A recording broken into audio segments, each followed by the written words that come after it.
Hi, we're at Matilda's Bookshop. It's Stirling in Adelaide, just at the foot of the Adelaide Hills actually, and it is a cold day.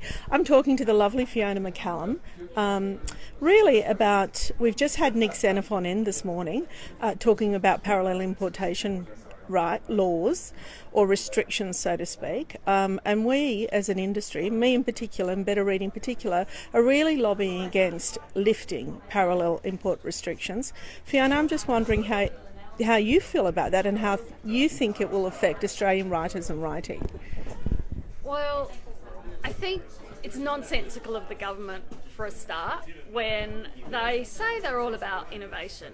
And if an author is not an innovator, well, what are they? So that's just nonsensical to me.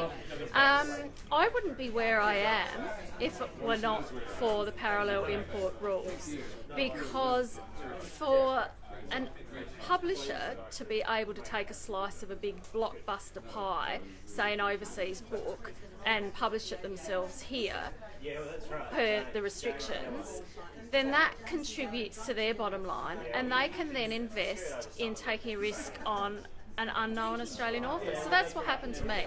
It took me 10 years to get published, 10 years of rejections, and then someone took a risk on me. And they wouldn't have, I don't think, if these rules hadn't been in place. And I think that all of the aspiring authors out there should be given a chance, just like me.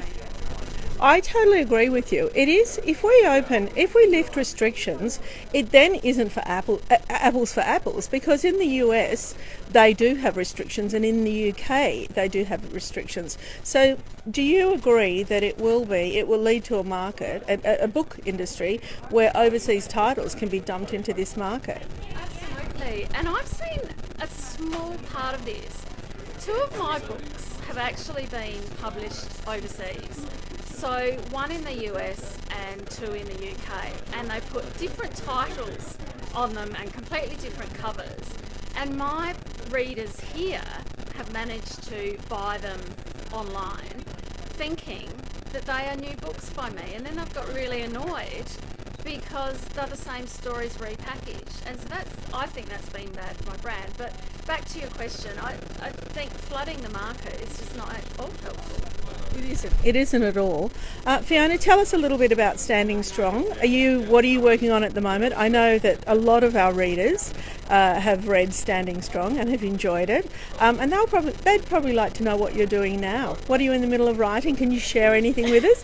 And have you got a message to the Better Reading readers? Well, hello, Better Reading readers. Gosh, that's a mouthful, isn't it? Hi, and thank you all so much for your support. I'm working on lots of things, and I'm being a bit coy because I don't like talking about what I'm working on until it's actually being published. But my book for next year, we've just finished editing, and it's called Finding Hannah, and I'm really excited because it's actually set in Melbourne. So it doesn't have a rural setting, but it is still definitely a Fiona McCallum book. It's still a heartwarming journey of self-discovery, just like Standing Strong is. And I'm really excited to be able to tell my stories and be an Australian author. And if all of this government intervention happens, I might not be here. Seriously. That's the problem, isn't it? Well, let's just keep lobbying. For those that haven't signed the petition, please do. Fiona McCallum, thank you so much for talking to us today.